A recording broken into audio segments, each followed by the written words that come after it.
President Biden addressed recent reports of voter intimidation and political violence in a speech in Washington last night.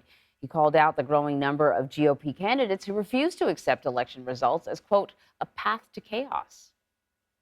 American democracy is under attack because the defeated former president of the United States refuses to accept the results of the 2020 election. He refuses to accept the will of the people. He refuses to accept the fact that he lost.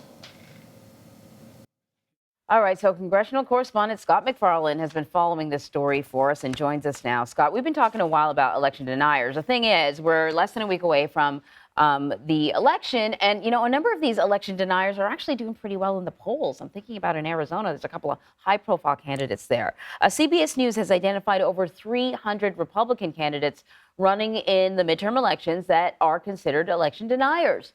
What qualifies someone as an election denier? Yeah, we have a lengthy and rather formal definition of election denier at CBS News. It would include those who won't acknowledge President Biden as the duly elected president of the United States.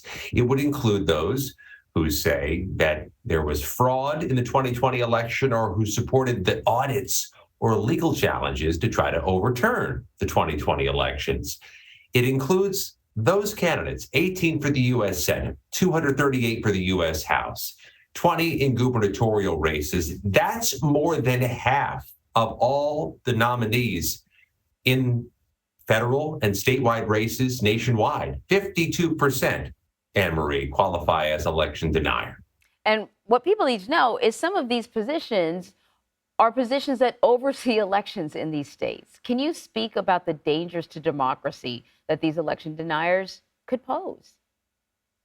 Yeah, this would be Secretary of State candidates in some cases. 12 of the 27 Secretary of State candidates on the ballot Tuesday night are people we characterize as election deniers. Secretaries of State, among many other things, help administer elections moving forward. So if they were to win, they would have some control, if not enormous amounts of control over elections. Also includes gubernatorial candidates who have some capability of either appointing a Secretary of State or overseeing regulations of elections from the governor's mansion.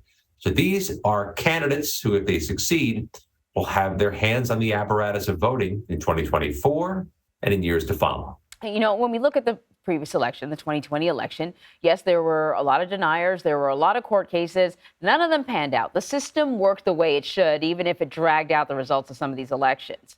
But, you know, I got to wonder how much sort of doubt this puts into the minds of voters. What does this say about sort of our overall confidence in our ability to conduct an election that sticks? Yeah, the 2020 election was the safest, most secure election in U.S. history, and it happened at a remarkable time, pre-vaccine during COVID. Elections administrators administered a uniquely successful election, despite the baseless claims that followed it. Here's the dynamic to watch out for. Tuesday night, when results start coming in, you're going to get some results, but you're not going to get all results. There's still that lag in some states, the same lag we saw in 2020. It may take days for us to know the results in some states. Look at New York, look at California, look at Pennsylvania. There may be a time delay. Could be later in the week, could be the next week till we get some of the results from those states. And Anne-Marie, that information vacuum does leave us vulnerable to election denialism, fraud claims, and the potential for some recurrences of some of the post-election chaos of 2020. Scott, that's why, you know, making sure that people understand how the election works is so important. And that little thing that you just pointed out, that there's a lag. You're right that, you know, during the last election, deniers sort of got into that space and they said, well, you know, one party was winning at this time. How come the votes are different now? It doesn't make any sense.